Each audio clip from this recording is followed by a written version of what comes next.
Hi and welcome to Roslyn Hill Unitarian Church Children's Chapel, Roslyn Hill, Hampstead.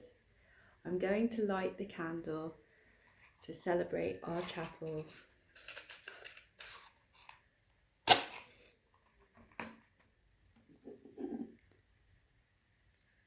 you have a candle with your family, now's a great time to light it.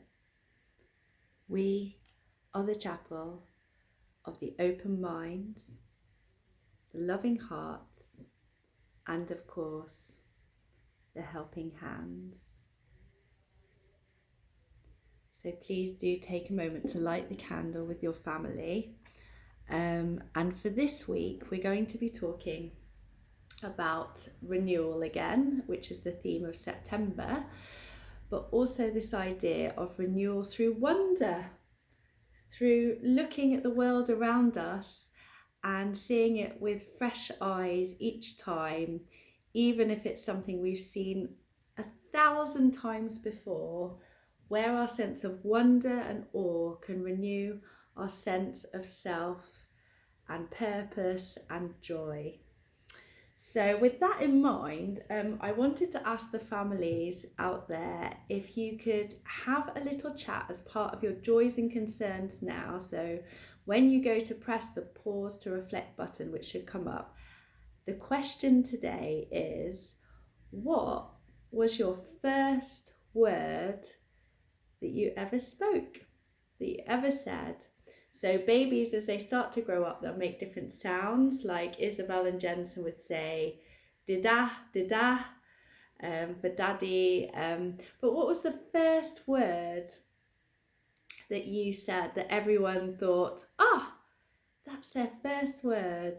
So for Isabel, her first word was the word pear. She used to love pears, so pear was amazing.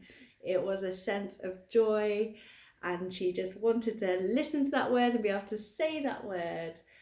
And for Jensen's first word was the word wow. Wow. And the reason for that was that we have a beautiful neighbour called Maria, my friend Maria, and she used to come and spend time with us every morning from the age of about, for Jensen, for about 3 months old till the time he was about a year old. She used to come, and she has a lovely Greek accent, and she's always so infused by the world. She always marvels, and so she was saying, wow, Jensen, wow, to everything.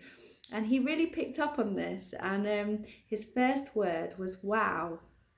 So press the pause to reflect button and find out from your parents, if you don't know already, what your first word was.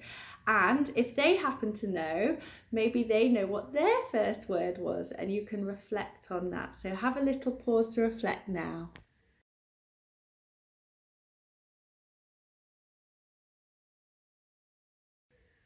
I hope you had time together to talk about your first words and how that made you feel.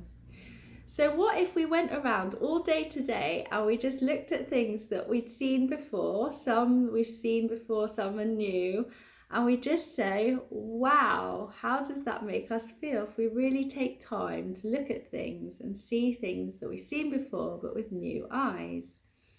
Does this give us a sense of freshness, of renewal through wonder, through awe?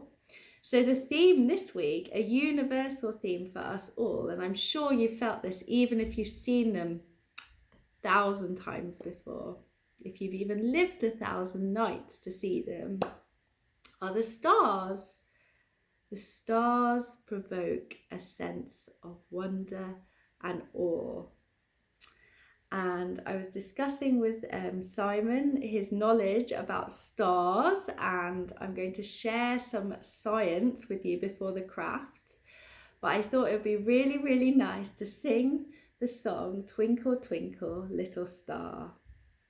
So I'm sure you know it. So as a family, let's get our fingers ready and sing Twinkle, Twinkle, Little Star.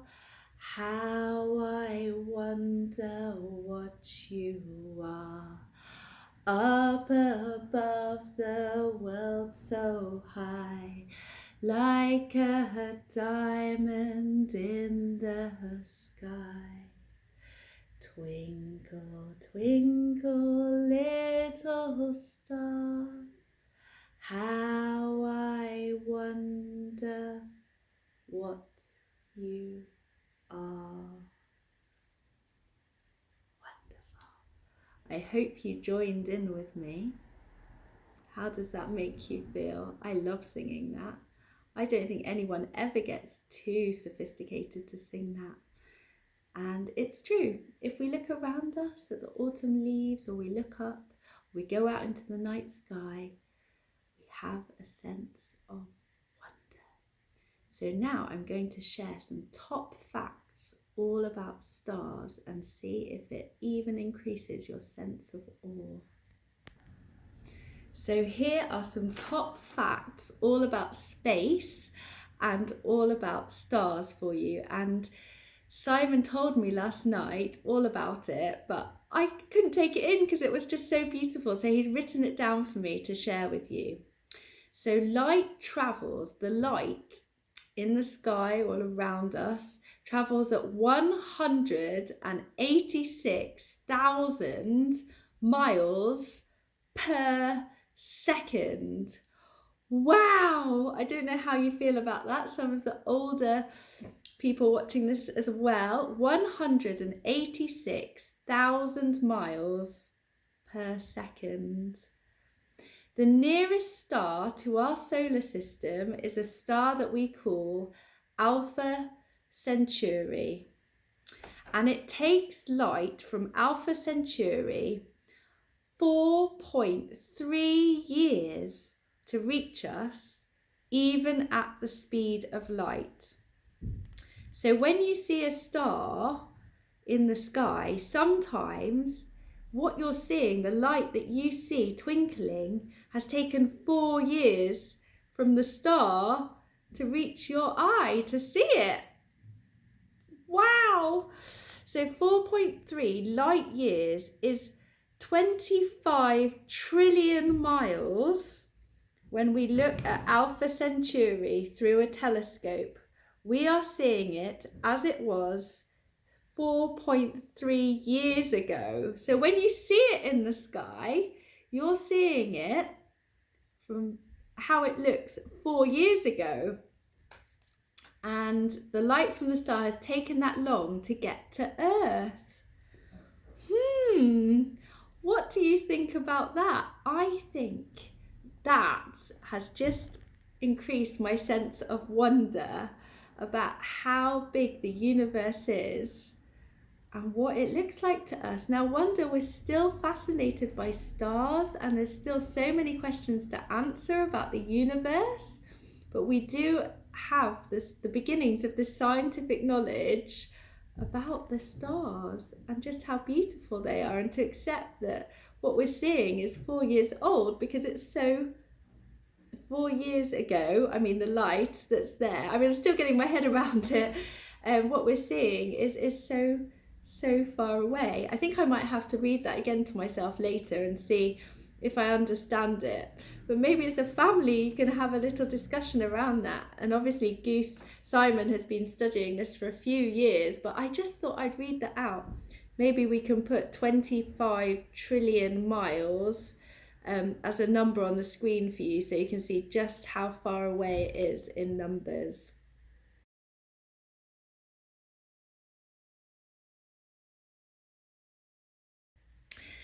Wow.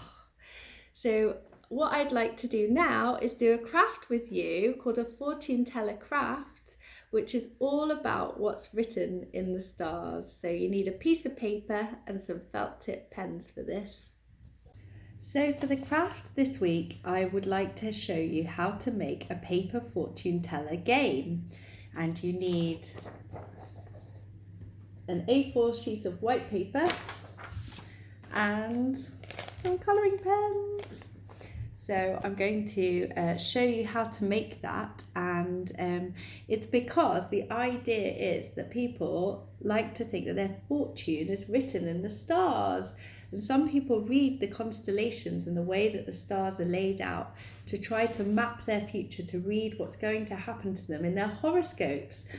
So astrologically, I thought it would be fun if we made a little fortune teller game. It's going to look like this by the end. You might have seen one of these before. I'll show you how to make one of those and how to play the game. So I've got this A4 bit of paper and I'm going to make it into a square by folding down one side like this. Make sure that your edges are really, really tight and neat, something I'm still practicing. So you fold it over like this so that you've made a square one side and a rectangle the other. Okay. Then I've taken the bit that was the rectangle and I've folded it towards the triangle bit. Okay, and tight down. And as neatly as I can, I've torn away my little bit of rectangle, so I'm just left with a nice bit of square paper. Now I'm going to fold each corner into itself so that I end up, I'll show you what I end up with. So get each corner of your square and fold it into the middle. And you should hopefully end up with something like this. So all the corners have been folded into the middle and you've ended up with a smaller square and lots of triangles there. Actually looks quite pretty, like a star, just like that, doesn't it? And your other side will be just completely blank for now. And on that note, now that I've turned it around, I'm going to fold each of these corners into the middle too. So hopefully yours looks like this now. So both sides, so the original side that I said looked like a star and the bit you turned over also, you folded in the corners.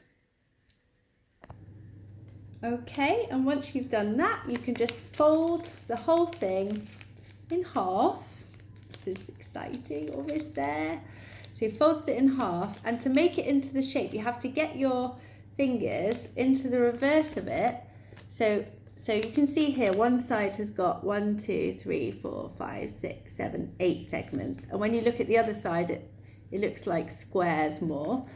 So the side with the squares, you just put your fingers inside and you have to get them in each of the little flat bits, sort of to make, you're going to end up making a sort of duck shape, aren't you? Sort of beak shape almost. Let's see if I can do this. Okay, getting my fingers underneath. Hopefully the paper origami will work. It's so exciting. There we go. So you've ended up with almost like sort of 4, well, it's like a duck or 4 little pyramids there. Okay, and the next bit is when you're going to need the felt tip. So push it back down so it's flat, and I'll show you what to do. And now for this bit, you just need to decorate it and put your fortune inside. So in the very middle, when you open it far back out, you'll see there's the very inside bits, and you can write little fortunes for you and your friends. So I've written, you will eat something yummy today. You will make something you are proud of today. And you can make up any sort of fortune. You will see a planet from your window. Your wish is on a star and it will come true. Relax and smile. So I'm still making them up, but those are the ones that I've made up. They're really sweet. And you'll surprise your friends with those. And then I've put in the middle, Isabel's helped as well. We've drawn some symbols. So you've got I've done a star, obviously. I've got a candle, a heart, a cloud, an eye, triangle, square, circle. But you can do any symbol, like Isabel just had some spirals. It was really sweet. And then on the very outside bit, so the bit that you'll see when it's like that, when you're holding it like that, you just need perhaps either numbers or colours. So I've chosen purple, orange, pink and blue. And the idea is, so after you've done those bits, is you ask someone, you go up to them and you say, choose a colour. So if they chose blue, you might say B-L-U-E. And then you can show them all the different symbols. And then you say, please choose one. And they might choose the cloud. So you say C-L-O-U-D. Then you're back to the same one, but this time when they choose, you're going to open it up. So they might not choose the cloud again. They might choose the candle. So you get the candle and you open it up and you say, you will make something you are proud of today. And that's their fortune. And it's a great fun game because you can do it with all your friends and family and tell them something nice that might happen to them today, their fortune. So have a go at home, and you can be as creative as you want with the colours, numbers, symbols, and of course what's written in the stars. And make sure it's something lovely and kind, really uplifting. Relax and smile. Well, I hope that's written in your stars and that you have a fantastic week. Now we're going to move on to the closing words. Now I hope you enjoyed the craft today. These are the leaving words. As we leave this friendly place, love, give light to every face. May the kindness that we learn light our hearts until we return. I'm wishing you a wonderful week full of wonder and awe, and next week we'll be doing some more stories and crafts. Take care. Bye.